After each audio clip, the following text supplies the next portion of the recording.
Professor صدیق الرحمن قدوائی صاحب، جناب سید شاہد مہدی صاحب، پروفیسر شافق قدوائی صاحب، سیفی سرونجی صاحب، پروفیسر شہزاد انجم صاحب، اساتذہ کرام، تمام حاضرین کا میں دل کی گہرائیوں سے آپ کا استقبال کرتا ہوں، خیر مقدم کرتا ہوں۔ اردو زبان و ادب سے قلبی تعلق رکھنے والے افراد نے ہمارے ملک اور بیرون ملک کئی ایسے ادبی و ثقافتی اداروں کی بنیاد رکھی جنہوں نے اردو زبان و ادب کی ترویج و ترقی میں اپنا بہترین کردار ادا کیا۔ ایسے اداروں کے نام اگر اختصار کے ساتھ بھی بیان کیے جائیں تو خاصا وقت صرف ہوگا۔ غالب انسٹیٹیوٹ بھی اردو کے ایسے نمائندہ اداروں میں سر فہرست ہے جس نے نہ صرف اردو غالبیات بلکہ ادب کے بیشتر گوشوں پر ممکنہ حد تک سیمینار، مذاکرے منعقد کیے اور تحریری مواد شائع کیا۔ حضرات، علم و ادب کی ہر معتبر گفتگو یا رجحان کسی شخصیت کی ریاضت و بصیرت سے ہی ظہور کرتی ہے۔ کسی ایک معتبر شخصیت علم و ادب کے کارواں میں وہ کشادگی اور تیز روی پیدا کر دیتی ہے جس کے لیے ایک طویل عرصہ درکار ہوتا ہے۔ لہٰذا ایک ایسا وقت آتا ہے کہ اس شخصیت کی تمام خدمات اور اس کے کنٹریبیوشن پر برسر محفل ایسا اعتراف کیا جائے جس میں شکر گزاری کا جذبہ پیش ہو۔ مجھے یہ بتاتے ہوئے خوشی ہو رہی ہے کہ غالب انسٹیٹیوٹ نے اردو کے معتبر بزرگ ادیبوں کی علمی و ادبی خدمات کے اعتراف میں استقبالیہ منعقد کرنے کی خوبصورت رسم کا آغاز 1983 میں کیا تھا۔ اس سلسلے کا پہلا استقبالیہ جلسہ اردو کے سب سے بڑے محقق جناب قاضی عبدالودود صاحب کی ادبی خدمات کے اعتراف میں پٹنہ میں منعقد ہوا تھا۔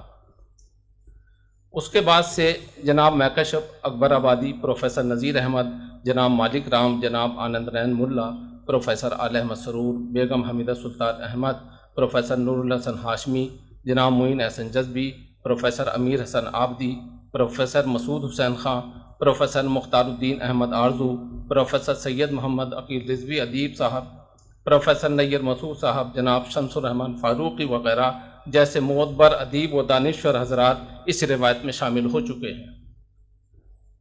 اس سال ادارے نے اردو کے ممتاز ادیب اور نظریہ ساز نقاد پروفیسر گوپی چند نارنگ کی خدمات کے اعتراف میں استقبالیہ منعقد کرنے کا فیصلہ کیا۔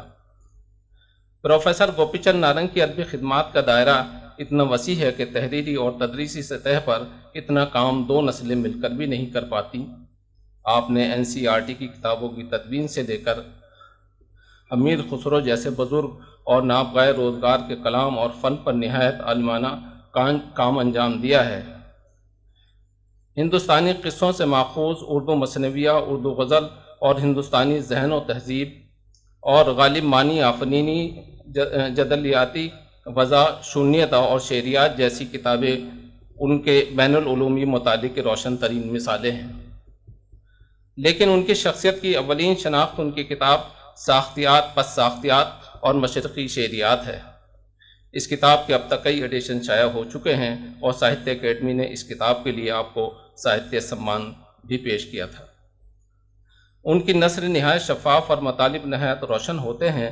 ایسے سلیس اور رواں نثر لکھنے والے ادیب اب کم ہوتے جا رہے ہیں۔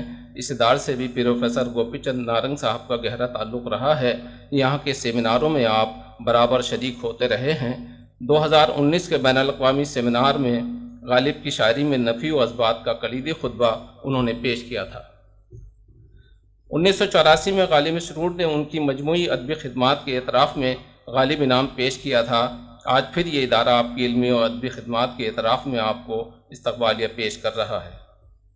اس موقع پر ہم نے ایک کتاب بھی مرتب کی ہے جس میں 23 ممتاز ادیبوں نے نارنگ صاحب کی ادبی خدمات پر سیر حاصل گفتگو کی ہے۔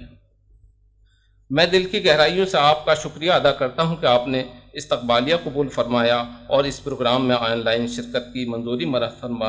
میں صحت و سلامتی کے ساتھ آپ کی طویل عمر کی دعا کرتا ہوں۔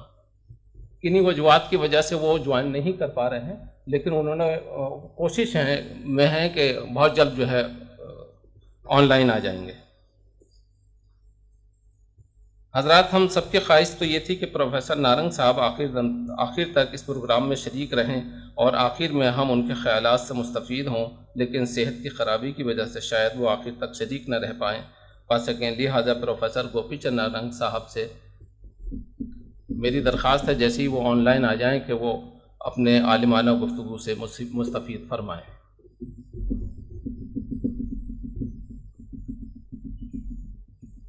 میں ملتمس ہوں پروفیسر شہزاد انجم صاحب سے کہ آپ پروفیسر گوپی چند نارنگ صاحب پر اپنے خیالات کا اظہار فرمائیں۔